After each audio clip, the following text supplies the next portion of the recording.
Hi, Jim Connor here with Game Changers Silicon Valley. We're back at the RSA conference in San Francisco. I'm with Terry Ray of Imperva. Terry, you're here with a broad solution, both data and denial of service attacks. Let's take the data, which is a little bit different, and explain to our audience how you guys secure or provide security for data. All right, thanks, Jim. When we think about data, it's really all about everything that you have in your environment that's most critical to the organization. So you think about your structured data in your databases, regardless of what the database is, your file servers where you have data existing there. And from those perspectives, when you think about what it is we do today to secure all the rest of our environment, the purpose behind everything we do tends to be to protect the data. Yet what we ask organizations to do is to think about what are you doing actually at the data itself? And when you look at most organizations that aren't working with technologies like ours, the answer is they don't know who touches the data, when they touch it, how they touch it. In many cases, they don't know where their private data actually is. So our technology is designed to help organizations and provide organizations a solution to be able to pull the data in, see exactly what people are doing in the data, classify that data so you know where your private data is, and ultimately be able to put controls on that data to make certain that people are using the data appropriately, and when they use that data inappropriately, we can prevent it from happening. So some of the things that you and I chatted a little bit about, which I thought were unusual and unique, is that you can track the actual table, the table within a database, and you can track what's normally the behavior or access patterns, and when it spikes up, what happens. And you could just go to any of the data tables within a database and watch that activity. How complicated is that setup?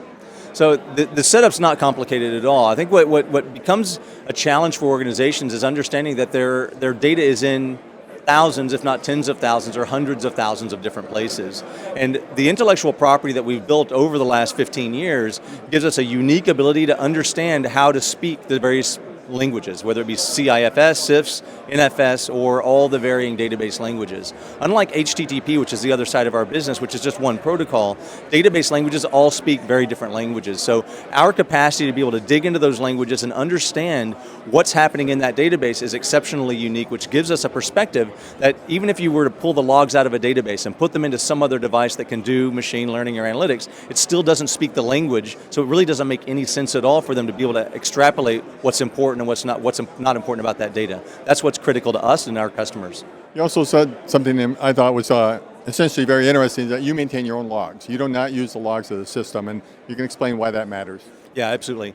So when organizations, I'd start where I'd say, when you think about organizations themselves and the challenges they've had about auditing data, if you go to some of the websites that look at statistics on losing data, most organizations who lose data, they wind up losing data and they say we lost 1 million records, 4 million records, 80 million records, 100 million.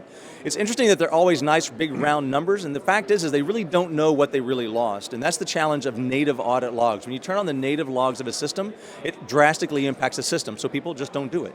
And when we think about that, our system was built so that we do not require the native audit logging, and that's a big, big factor for organizations that have traditionally seen any kind of data logging as a barrier due to performance reasons. Ours doesn't have that performance barrier because we don't require those native audit logs.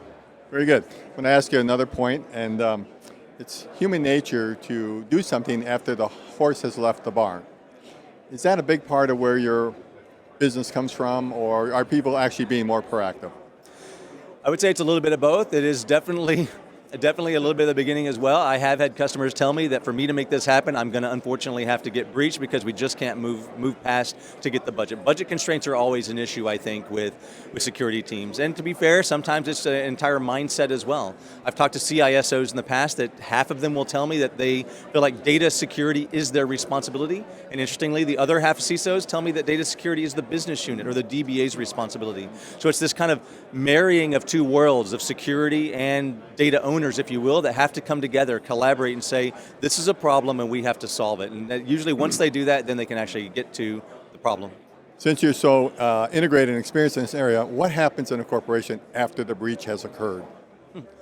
Well, it depends on how much information they really have, right? But I would say for the customers we talk to post-breach, assuming they're not our customers already, typically they're looking to make sure that they have visibility. Actually I hear it often, if they have this problem again, they need to be able to see what happens. And I think the important thing here is to realize, when we look at a database tier, at a file tier, most organizations are very reluctant to ever block anything. Unlike a network firewall or any other kind of technology, the reluctance to be able to block is a big challenge that we have to get over. And after a post-breach, even after a breach, organizations still tend to be reluctant to actually turn on any level of enforcement in the back end. So I've asked people to say, look, why don't we just make a baseline policy that says, if somebody takes more than, you define what the number is, more than 1 million records. It's a big number, but there are companies out there that wish they had only lost 1 million records. But if they can build a baseline in and just say, that's what I'm interested in, they can ultimately be able to secure the data. And these are things that we can do very, very easily and been able to do for years to be able to build policies that can restrict and minimize overall risk.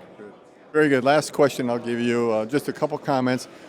The denial of service attacks, have they gone up geometrically? Are they going on everywhere all the time and sooner or later people get through, or is there leveling off of that effort? I don't see a leveling off at all. As a matter of fact, denial of service attacks are very, very, very easy to execute. If you look at the ease and the limited cost of what it actually takes to execute a DDoS, you can go look up stress tester on Google or Baidu or wherever you want to look it up and find a stress tester. Ultimately you'll find one that says, we don't care who you are, you just tell us who you want us to stress. And they'll go stress that person for you. We call that a DDoS, they call it a stress test. But the reality is it costs about $28 to $48 for me to run a stress test against somebody. For somebody to prevent that, it can be significantly more expensive. So what we've done is we've of course built the other side of our business, which is web application security, and anti-DDoS is a large part of that. So one of the things we've been able to do is be able to prevent those kinds of DDoSes. But to answer your question, yes, it's been increasing exponentially because when we look at this, even our own capacity just a few years ago was about 1 terabyte. Today we're closer to 4 terabytes of total capacity across 35 data centers to be able to handle that kind of overall capacity needed to be able to prevent DDoS. It's a remarkable world we're in. So Terry, I want to thank you very much for your information, your insight, your time. You've been very insightful, and I appreciate your perspectives. Thank you, Jim.